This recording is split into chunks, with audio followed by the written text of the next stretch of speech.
Well, this is another edition, a special edition of the podcast for Multifaith Matters. I thought it would be good to get together a Muslim and a Christian involved in interfaith and peacemaking to discuss our reactions to the New Zealand terror shooting. And today, my guest, I'm hoping I'm pronouncing this correctly. I've seen your name for years and we've talked and so on, but Safi, is that correct? Absolutely. Safi Kaskas. Safi, why don't you introduce yourself and tell folks what it is? Yes. Well, I'm his brother, actually, and we both love the Lord and love our neighbors and love this country we live in, and we want to see everybody lives in peace together. I'm just, I call myself usually a servant, and I'm getting to be 75 years old this March. We are in March already, 75 years old.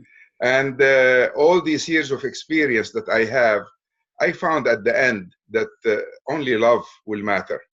Anything else will not matter. Regardless of your accomplishment, of the books you write, everything is fine, as long as you're doing it to serve others. But at the end, love is what will last. This is me. Well, it's good to have you there, and I appreciate it. Let me tell folks just a little bit about me. I'm hoping we're going to get Christians and Muslims and people of other religious traditions watching our conversation. For those who don't know who I am, my name is John Morehead. I work with the evangelical chapter of the Foundation for Religious Diplomacy.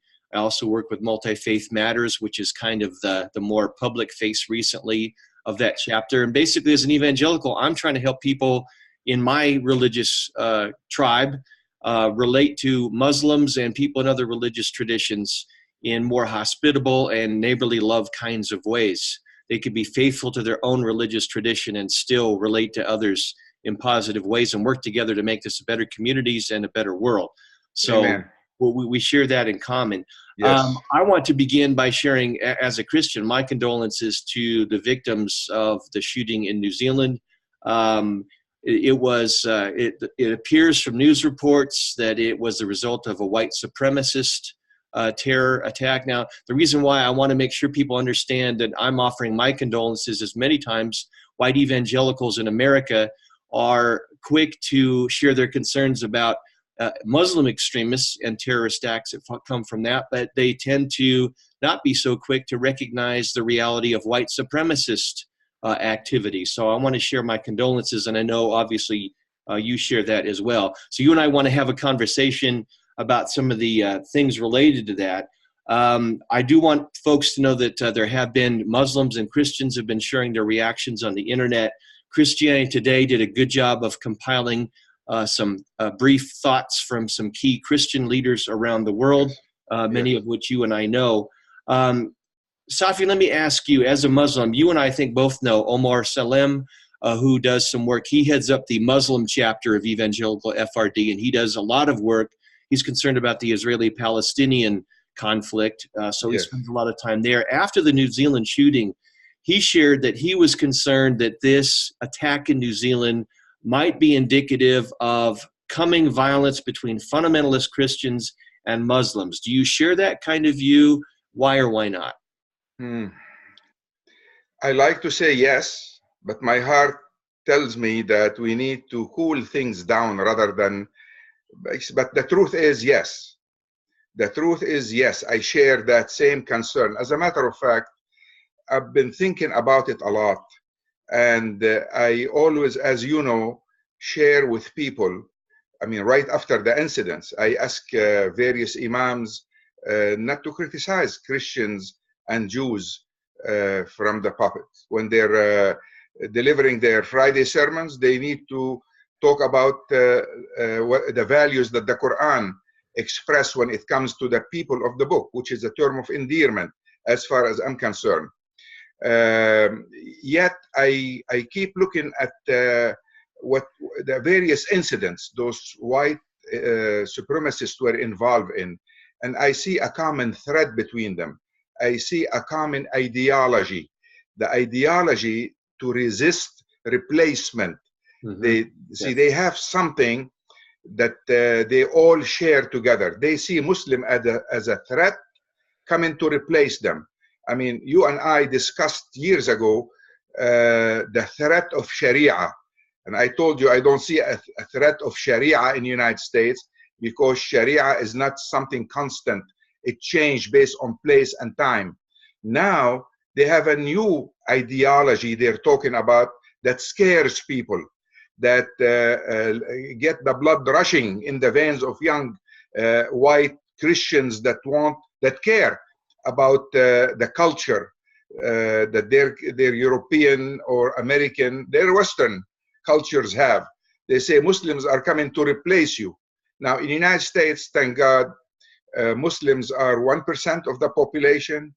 Neither they're going to impose Sharia on the United States, nor are they going to replace others, because it's going to take us a zillion years before we are, a substantial number that can be a threat to any American culture. If I may add here, I also see tremendous parallel between the philosophy of the founding fathers and the philosophy I found in the Quran.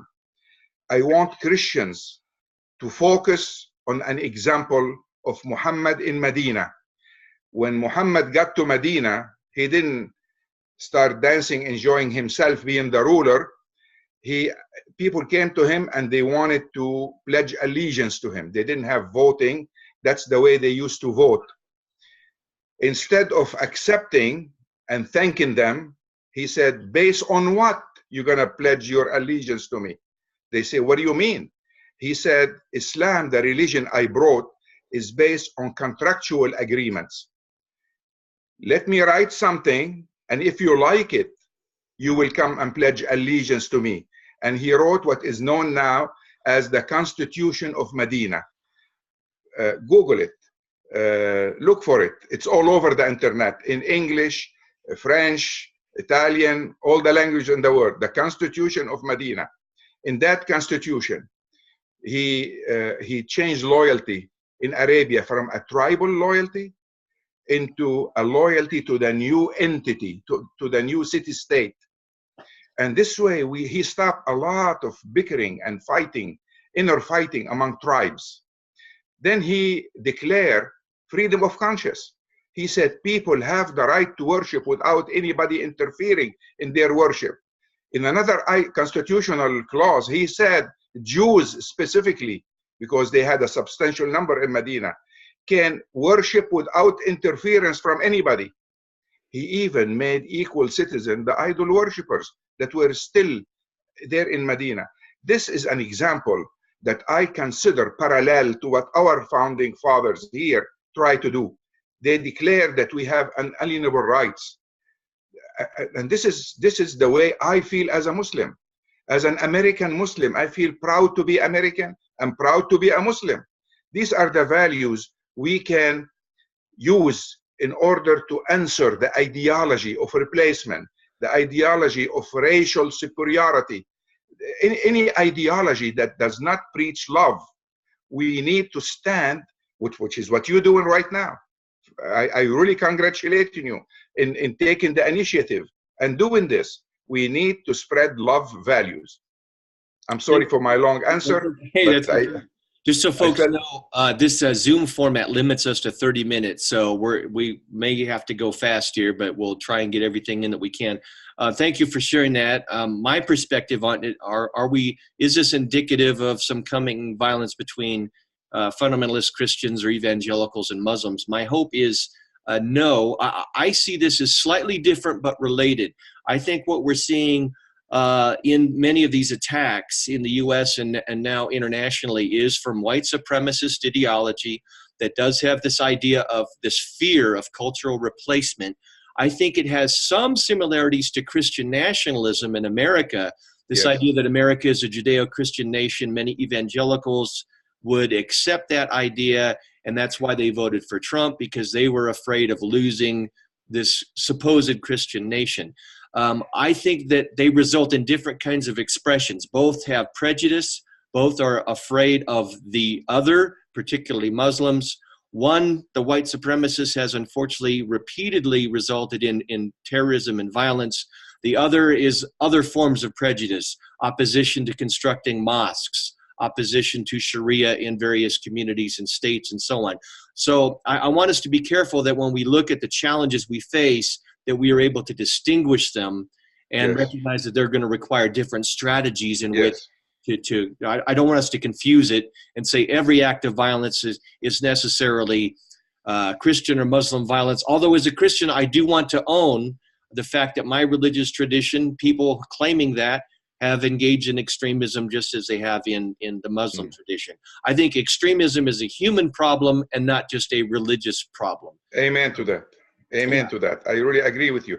I also, for the benefit of the people that will see this broadcast, I just like to remind them that when European went and took over Africa and the Middle East and Southeast Asia and even Indonesia, nobody said this is a Christian invasion or white invasion or whatever invasion. We define it, people defined it, historians defined it for what it is. It's economical. Europe is coming to take raw material to use it so the European will live more comfortably. Now the Muslims are the same Muslims that were colonized by the British and the French and the Italian are moving to Europe. The European Constitution gave them the right to move there. In England, all the previous colonies of England, the citizens of previous colonies, can go and become British citizens. Same way with the French. Lebanon, where I was born, and Syria, we were dominated by the French, colonized by the French. I have the right today to go to France and apply for a French citizenship. The Algerian can do the same thing with France, all of North Africa, because they were colonies of France. We just like to remind people that this is not out of nowhere. They need to read history and understand it. The guy that committed the atrocities in New Zealand had on his rifle numbers and some letters. Each one of them refer to an engagement, a battle, a war between Muslims in the past, the days of the Ottoman or even before, and some European enemies. Well, we're living today. I'm not responsible of what the Ottomans have done in Europe, nor are you responsible for any of it at all. We're today, we're brothers. We want to live in peace. When I came to the United States, I came here because I heard it's a country of neighbors. Not that it is a Muslim country, nor to join a mosque or anything. I came knowing it's a Christian, not a Christian country, a country where Christians are a majority. And I like Christian values. I like loving God with all my heart, mind, and soul, and all my strength, and loving my neighbor like myself. This is part of my own belief. I believe in Jesus. I believe he's the Christ that everybody was waiting for, and some people are still waiting for. That does not at all upset me. It makes me happy to be living with Christian neighbors. If it wasn't for my Christian neighbor in 1969 when I moved to the United States, I wouldn't have made it. And I was in Birmingham, Alabama. I always find my neighbors with open doors, open arms, welcoming me, receiving me nicely. I don't know if they can still do that today with all this hatred that is on the radio, on TV, and everywhere. Instead of broadcasting love, instead of being disciples of Jesus, we are disciples, I don't know of whom. I mean, I know, but I don't want to name it, you know. But it's not Jesus. This is not what Jesus preached. This is not what's in the Quran. We call ISIS non-Muslims. We call them infidels, deviants. We don't like them. They kill more Muslims than they kill anybody else. But we calling them what they are. And they're done. They're finished. So the minute they finished ISIS, they started with white supremacy to keep us all on edge. I don't want to be fighting any Christians. I want to love my neighbors. not fight them. This is the difference. I'm with you on that. Well, I mean, yeah, let me share. I do have a quote, but we just don't have time. I went to the Anti-Defamation League Center on Extremism. I was researching some statistics. We've done some research for a grant from the Louisville Institute trying to find out why evangelical Christians in America tend to relate to Muslims in particular, as well as people in other religious traditions in more negative, defensive kinds of ways. And it really boils down to this Christian nationalism idea and fear.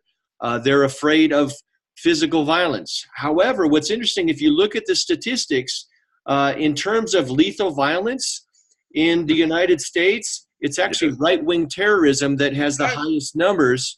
Muslim extremism is actually far lower. And so I want the Christians watching this broadcast to understand that we need to be concerned about extremism in general, including that which comes from those who maybe happen to be white. Related to that, and if you want to give some feedback, it'd be fine. One thing that I think is missing in this discussion, this is Julia Ebner's book, The Rage, The Vicious Circle of Islamist and Far-Right Extremism. What's interesting to me is you have Muslim extremists on the one hand and far-right white extremists on the other. They have these narratives that mirror each other, and they feed each other's hate. So if we really want to deal with the problem of extremist terrorism in the world today, we have to deal with both sides of that narrative. And we have to defang that. And we can't just look at one side versus the other. We have to deal with the whole thing because they're feeding each other. Any thoughts on that, Safi? Absolutely. How much time we still have? Not a whole lot. Yes. I think we'll just have one more question after this. Go ahead. I'll make it short and sweet. The best quote I've ever seen lately, the war on terror is what gave birth to white supremacy. Because when you keep saying that Muslims are evil, when you keep demonizing Muslims, when the top authority in this country say Islam hate us, people listen, and some young people react. In fact, I've been tracking incidents in the United States against Muslims for at least 5 years now. Do you remember the three young people that got killed in South Carolina? Yes. And the killers claim it's a parking lot dispute. Right. That day, I told everybody this is a hate crime, and it just happened that I seen several senators after that, and I discussed it with them. They told me that I'm exaggerating. This country has laws, has a constitution that guarantees everybody their rights. I thought maybe I'm wrong. You know, we have a American Muslims have a problem.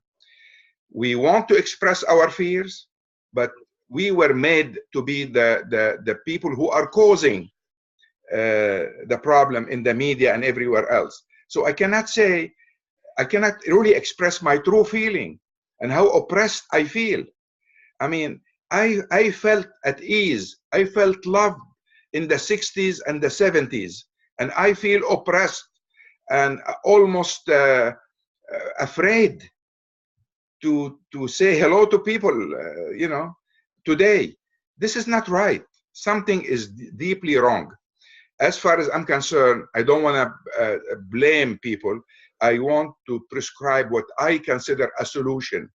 The only solution I see today is for those who claim that they are Christians to follow Jesus, and those who claim to be Muslims to follow the teachings of the Quran. I know the Quran, as you know. I know the Quran inside out. I worked 6 continuous years to translate it into easy to read, easy to understand English.